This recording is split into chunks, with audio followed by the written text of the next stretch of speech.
олиме аз табори донишмандон аз овони хурдӣ завқ ба илми таърих дошт ва ба ин рисолати номошно комёб гашт.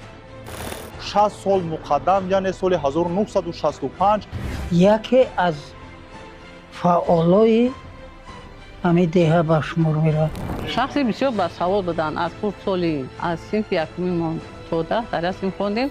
гӯё ки аз забонаш шакар мерехт. падари ман иштироки ҷанги бузурги ватанӣ буд. қаҳрамонии падар дар ҷанги бузурги ватанӣ ӯро водор сохт рисолаи номзадии хешро оид ба қаҳрамониҳои ин родмардони ватан дифоъ кунад. ин кори аввалин буд ки дар ин бора алимов давлаталӣ даст зад. дар атрофи давлаталӣ халилович шогирдон ҷамъ шуданд ва мавзӯъҳои гуногунро таҳқиқ мекунанд. дорандаи ду тахассуси олӣ, соҳаи кишоварзӣ ва таърих.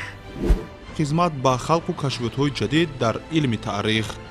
бошад ки чунин олимон ки ифтихори миллатанд боз ҳам зиёдтар шаванд ва барои миллати тоҷик хизмати арзанда кунанд. як шахсияти бисёр хоксорам ҳастанд.